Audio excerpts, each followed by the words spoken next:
আমরা পরিষ্কার করে আজকের এই সমাবেশ থেকে আমি বলতে চাই, আপনি মব সন্ত্রাস দমন করতে পারেন নাই, মব সন্ত্রাসীদের প্রশ্রয়দাতা হয়েছে। আপনি একটা ঘটনার যারা ক্রিমিনাল তাদেরকে প্রতিহত করতে পারেন না, আর যে এখানে বিবৃতি দেন, আপনি বিবৃতিজীবী সরকারে পরিণত হয়েছে। এইটা আমরা চাই না। অতএব ক্ষমতায় থাকার কোন নৈতিক অধিকার আপনার নাই। দ্রুত জাতীয় সংসদ নির্বাচন দিয়ে নির্বাচিত প্রতিনিধির হাতে ক্ষমতা হস্তান্তর করে আপনি আপনার কাজে ফিরে যান। আজকে আমি এই দাবি উত্থাপন করছি আপনাদের মাধ্যমে। বন্ধুগণ, এই যে কথাগুলো আমি বললাম, আমি আজকে এখানে আর কথা বাড়াবো না। এই কথাগুলো কি ওনাদের কানে যাবে? কি মনে হয় আপনাদের?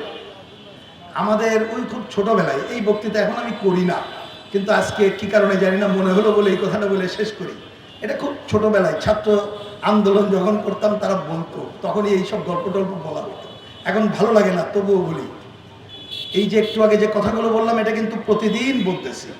এমনকি ইউনূস সাহেব সর্বশেষ আমাদের যেদিন ডেকেছিলেন আমি ছিলাম, আমি যে বলেছিলাম যে আপনি তো মন খুলে সমালোচনার কথা বলছেন, আমি আজকে মন খুলে সমালোচনা, অল্প একটু সময় মন খুলে কিছু অভিযোগ করব আপনার বিরুদ্ধে। বললাম ওই একই কথা।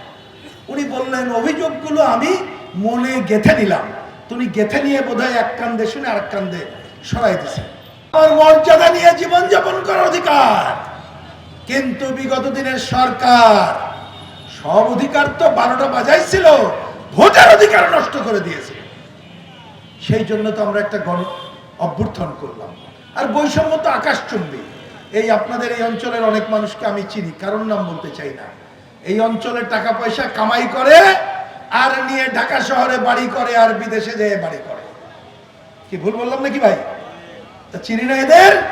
তাহলে এটা পারলো কেন? ওই যে আপনাদের আয়ের জায়গা, অন্য জায়গা থেকে আয় নিয়ে চলে যায়। তাহলে আমাদের এই আন্দোলন ছিল আমরা আমাদের ভোটাধিকার, সব গণতন্ত্র অধিকার প্রতিষ্ঠা করব এবং বৈষম্যহীন বাংলাদেশ করব।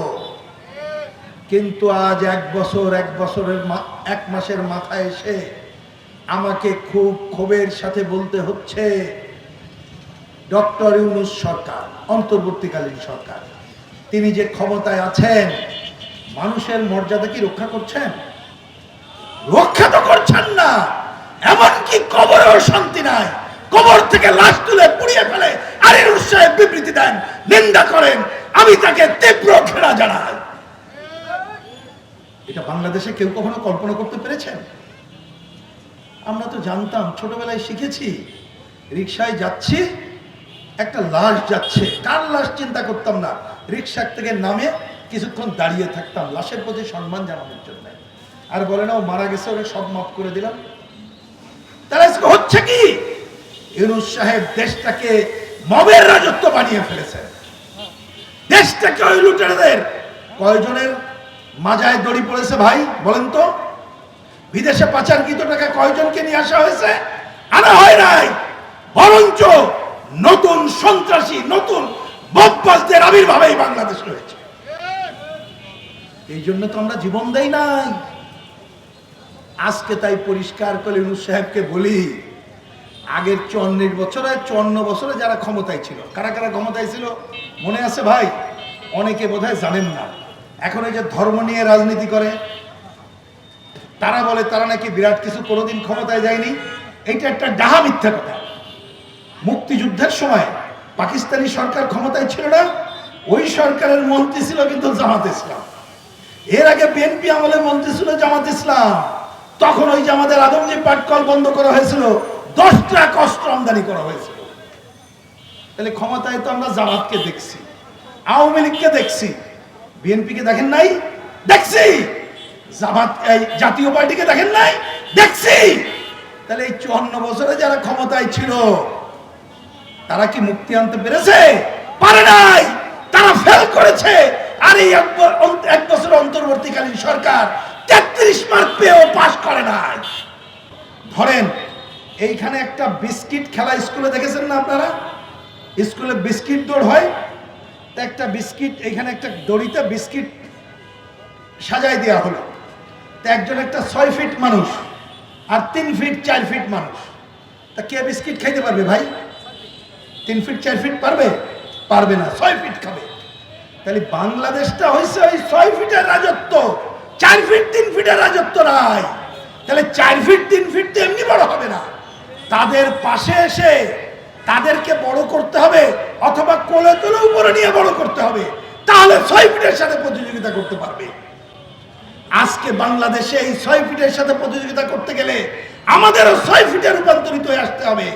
এইটা আমরা একা এই কয়জন লাল পতাকা দিয়ে পারবো না, খালি এই বাম জোটের এই কয়জন দিয়ে পারবো না। যদি জিনেদার সাধারণ মানুষ আমাদের সাথে আসে, তাহলে কেবলমাত্র আমরা বড় হয়ে অন্যদেরকে পরাস্ত করে বাংলাদেশের শোষণমুক্ত বাংলাদেশ করতে পারবো। এটাই হচ্ছে আমাদের প্রধান কাজ। তাই আমি বলি, আপনারা যারা এখানে এসেছেন, এলাকায় ফিরে যাবেন, জিনেদার মানুষকে বলবেন তোমরা কি চাও, যেভাবে চলছে এইভাবে কি চলতে চাও? তাইলে কিচ্ছু করার নাই। ওই আজকে ক্ষমতার অদল বদল হবে, জনগণের ভাগ্যের পরিবর্তন হবে না। ওই যে কথাটা বললাম, তাইলে যদি যিনি আয় করবেন তার পকেটে টাকা আনতে হয়, তাহলে পুরো ব্যবস্থাটার বদল করতে হবে, সিস্টেম বদল করতে হবে। এই সিস্টেম বদল ওই যে 4 দলের কথা বললাম আর এখন অন্তর্বর্তী সরকার, এদেরকে দিয়ে হয় নাই, হবে না। এইটা পারবে একমাত্র বামপন্থী কমিউনিস্টরা। সুতরাং তাদেরকে ক্ষমতায় বসানো ছাড়া আর কোনো পথ নাই। আমি আপনাদের আহ্বান জানাই, আগামীতে নির্বাচন হলে নির্বাচনে আমরা যাব, কিন্তু এই ইউনূস সরকার কি করছে শুনবেন। কি বলবো, এই লোকের সাথে কথা বলতেই আমার এখন একেবারেই অপছন্দ লাগে, কারণ এবার তো অন্তর্বর্তীকালীন সরকার মায়ের বসাইছি যে কিছুদিন তুমি থাকো, থেকে থেকে ভোট টোট দিয়ে ভাগো। উনি ভাগে না, না ভাগে কি করে, আমাদের দেশের নির্বাচন ছিল যার টাকা আছে সে নির্বাচন করতে পারে, তাই না ভাই? যার পেশি শক্তি আছে, মাস্তানি, সে করতে পারে। যে ভয় দেখাইতে পারে সে নির্বাচন করতে পারে। যে সাম্প্রদায়িক কার্ড খেলতে পারে, মানে সাম্প্রদায়িকতা করতে পারে, সে নির্বাচন করতে পারে। যে প্রশাসনিক কারসাজি করতে পারে, সে নির্বাচন করতে পারে। আমরা বলেছিলাম নির্বাচন ব্যবস্থার আমূল পরিবর্তন করে এমন একটা নিয়ম করো যাতে আমার গ্রামের ক্ষেত মজুর ভাইও এমপি ইলেকশনে দাঁড়াইতে পারে, আর ক্ষেত মজুর আরেক ভাই যেন ভোট ভালোভাবে দিতে পারে। এখনো আমাদের দাবি তাই। কি আপনারা এই দাবি করেন না? তাহলে দাবি এই। ইউনূস সাহেব কি করছে জানেন? আমি পরশুদিন দেখলাম, আমি তখন রাস্তায় ছিলাম, খবর, এখন তো মোবাইলে খবর শোনা যায়, আমি মোবাইলে খবর শুনতেছি। ইউনূস সাহেব কি বিরাট কাজ করছে শুনবেন। আগে ছিল এমপি ইলেকশনে 20,000 টাকা দিলে আপনি দাঁড়াইতে পারতেন। আমরা বলেছিলাম ওই টাকাও দিয়ে আর ক্ষমতা ক্ষেত মজুরের নাই, ওইটা বাতিল করেন সবার জন্য সমসুযোগের জন্য। উনি এই টাকা 20 থেকে বাড়াই 50,000 টাকা করে দিয়েছে। কি বলবেন এনাকে বলেন? শুধু তাই না, আগে খরচের জন্য যে টাকা ছিল আরো বাড়াই দিছে। তার মানে ইউনূস সাহেবও আগের সরকারের ধারাবাহিকতায় নির্বাচনকে টাকার খেলায় পরিণত করছে। এইরকম অজস্র কথা বলতে পারি। সুতরাং ওনার কাছ থেকে আর চাওয়া পাওয়ার কিছু নাই।